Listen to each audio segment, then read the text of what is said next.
चित्रगुप्त जी के कह रहे हैं कि 12 जो है लड़के थे। हाँ, इसमें क्या सच्चाई है और उनके नाम क्या क्या थे वो? सही बात है। 12 एक में जो है 8 संतान थे, एक में 4 संतान थे। अच्छा, हाँ, तो उसमें से जो है हम लोग एक कर्ण का उनकी 2 पत्नियां थी दो चित्रगुप्त। पत्नियां थी। एक से 8 संतान हुए। हाँ, दूसरे से 4 हुए। अच्छा, है ना? तो टोटल 12 संतान हुए। 12 संतान लड़के। 12 लड़के हुए। अच्छा, ना? तो जिसमें से लड़कियां भी होंगी? एक कर्ण का जो है, अच्छा, लड़कियों के बारे में जिक्र नहीं है, जिक्र नहीं है, लेकिन लड़कों के बारे में जिक्र है। के बारे में जिक्र है। और कर्ण उसमें से एक थे। उसमें से कर्ण एक। तो ये सारे जो कायस्थ हैं जो कर्ण से उत्पन्न हुए, उनको क्या बोला जाता है? नहीं, कर्ण कायस्थ तो मेन ही है यहाँ पर। जो भी जितने भी हैं यहाँ पर, हम लोग जो है चाहे वो कोई सिन्हा लिखता हो, कोई दत्त लिखता हो, कोई लाल दास लिखता हो, अलग अलग जो है उसमें बाद में कैटेगराइज हुआ है इसको यहाँ पर अपने कार्य क्षेत्र के हिसाब से। बंगाली जो होते हैं कायस्थ, उनकी संख्या भी बहुत ज़्यादा है। तो वो कर्ण कायस्थ हैं या अलग हैं वो? वो अलग होते हैं ना, वो भी कायस्थ ही है यहाँ पर। वो किसी अम्बस्ट में आते हैं यहाँ पर ना। उन्हीं 12 लड़कों में से वो भी? 12 लड़कों में से ही है। अच्छा, मुलिक है कोई। सुभाष चंद्र बोस जो है, सुभाष चंद्र बोस भी जो है वो कायस्थ है, जो है ना कायस्थ होते हैं यहाँ पर। इसी 12 में से ही है, कोई और कोई जो है 13वां कोई नहीं है। अपने बारे में बताइए आप। मैं यूएन मलिक हूँ। मैं हुंडई मोटर ग्रुप में वाइस प्रेसिडेंट हूँ। अच्छा अच्छा, और यहीं पर कर्ण जो है कायस्थ महासभा से जुड़ा हुआ हूँ। कर्ण गोष्ठी नोएडा से भी जुड़ा हुआ हूँ।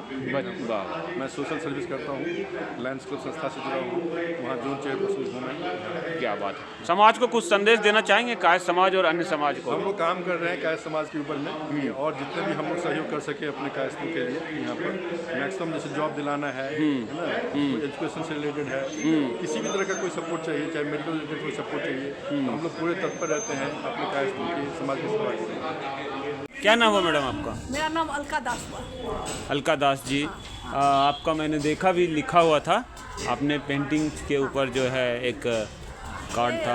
कोबर का सिर्फ कोबर एक होता है, मिथिला का एक परंपरा कोबर होता है।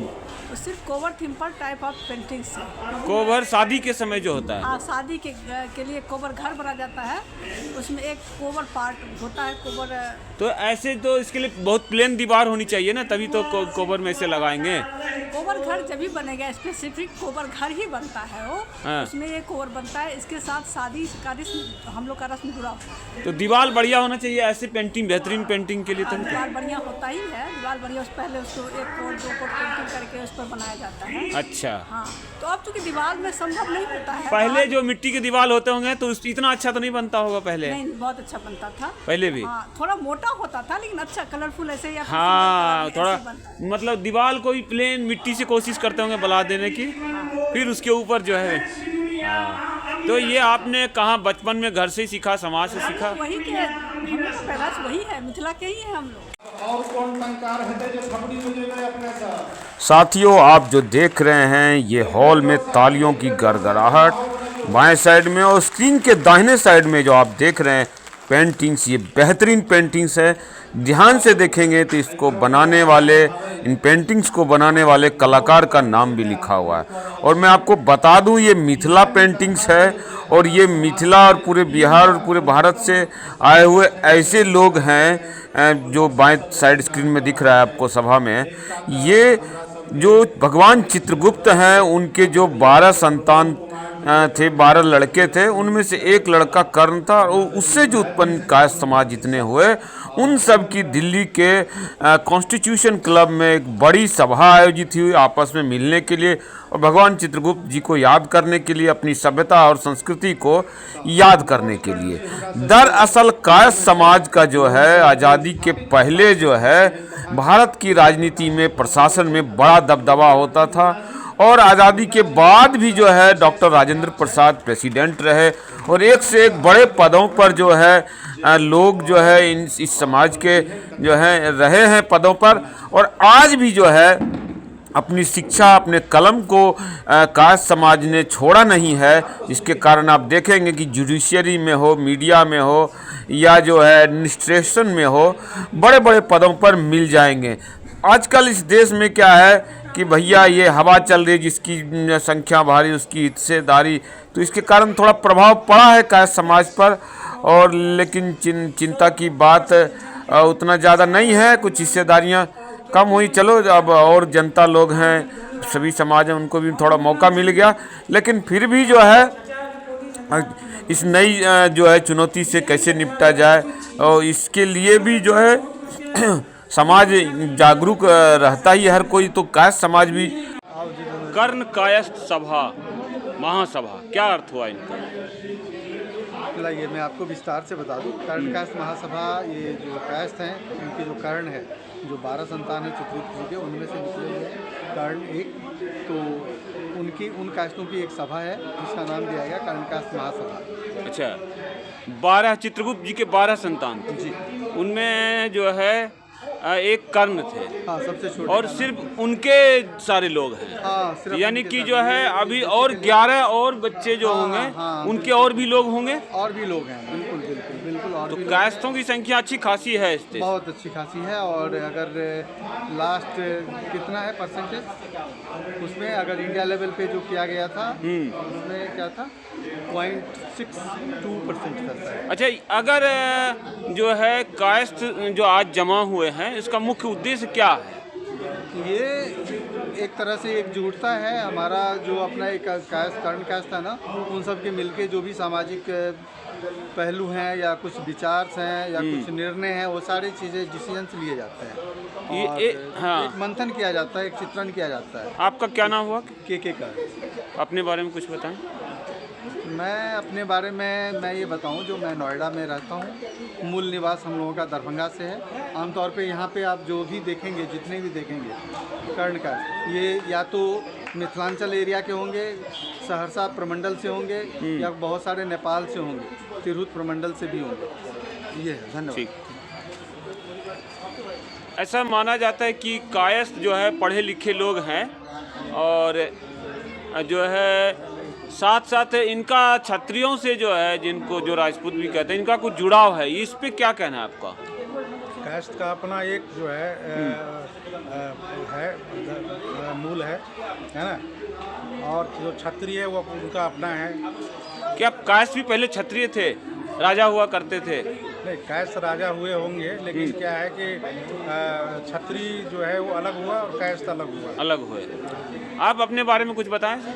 मैं दिनेश कर्ण हूँ, नोएडा से आया हूँ मैं, ठीक है ना। और हम लोगों का गाँव जो है मधुबनी डिस्ट्रिक्ट में। यहाँ आज जमा हुए, अच्छा लग रहा है। यहाँ हम लोगों को अच्छा लग रहा है क्योंकि हम लोगों का कायस्थ समाज का लोग जो है, कर्ण समाज का लोग इकट्ठा हुए हैं, और इकट्ठा होकर के अपने बारे में, अपने समाज के बारे में, कैसे इसका उत्थान हो, कैसे इसका विकास हो। डॉक्टर राजेंद्र प्रसाद जो है बेहतरीन लेखक थे, विद्वान तो थे ही। कहा जाता है कि उन्होंने ही वास्तव में संविधान लिखा है। इस पे क्या कहना है? हाँ बिल्कुल, वो संविधान के अध्यक्ष भी थे, उनका नाम तो कहीं हो नहीं रहा है। नहीं हो रहा है। हाँ, बहुत लोगों का नाम हो रहा है। हाँ, जबकि वो अध्यक्ष थे तो उनका नाम होना चाहिए। नहीं होना चाहिए। और भी लोग हैं, उनसे जानने की कोशिश करेंगे। पहले प्रधानमंत्री के बारे में कहा जाता है कि, इधर आ जाइए, पहले प्रधानमंत्री जो थे उन्होंने कुछ नुकसान कर दिया भारत का। बहुत सारे लोग अब बोल रहे हैं 2014 से, और अगर डॉक्टर राजेंद्र प्रसाद रहते तो ऐसा नहीं होता। क्या ये सही बात है या? देखिए, जो प्रधानमंत्री अपने काल में होता है अपने ढंग से अच्छा ही करता है, इसलिए अब के समय में उनकी आलोचना नहीं होनी चाहिए। नहीं होनी चाहिए। उन्होंने अपने ढंग से किया। आलोचना तो हो रही 2014 के बाद लगातार हो रही है, लेकिन वो गलत है। किसी का भी कार्यकाल जब होता है, जो मैं अगर ड्राइव करता हूँ तो मुझे ही पता होता है कि कब दाएं जाना चाहिए, बाएं जाना चाहिए। पहलवान अगर कुश्ती लड़ रहा होता है।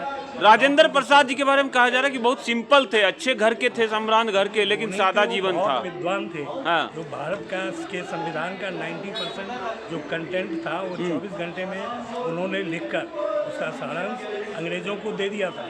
और ये संविधान जो आप ये घर है, उसमें सबसे बड़ा योगदान है वो डॉक्टर राजेंद्र प्रसाद का। ईमानदारी और भी लोग हैं, मैं उनसे भी लेता हूँ। आप इस पर नहीं बोलना चाहते हैं, आप आइए थोड़ा सा।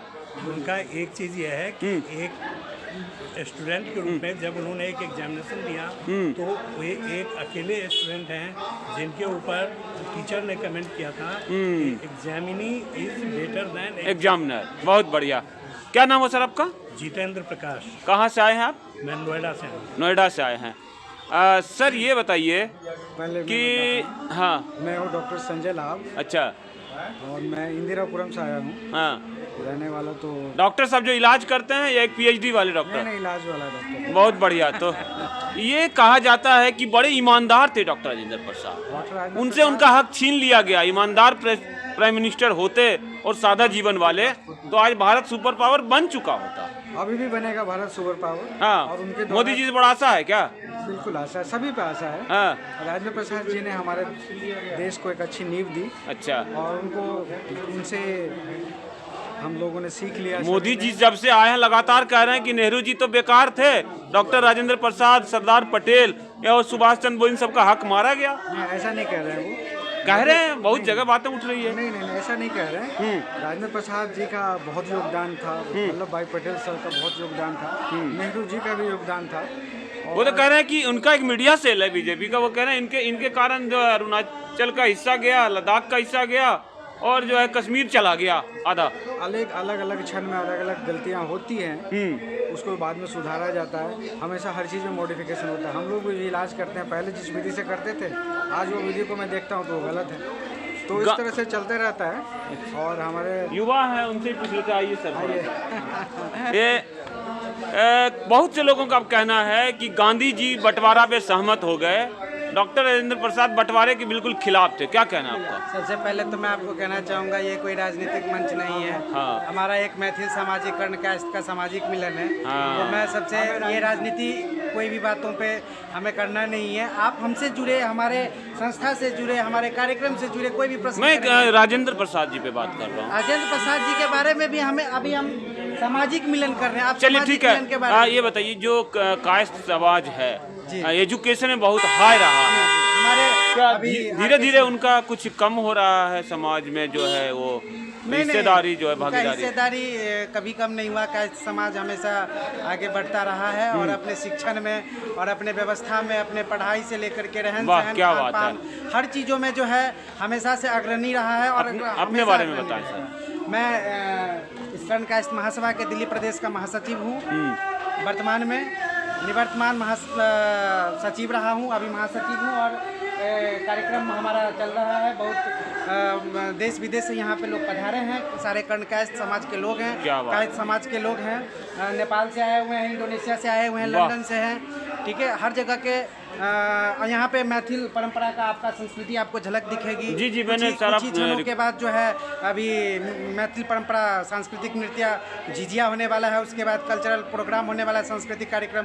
इसमें बॉलीवुड के गायिका प्रिया मलिक जी उपस्थित रहेंगी, MTV हसल फाइनलिस्ट श्लोका जी उपस्थित रहेंगे।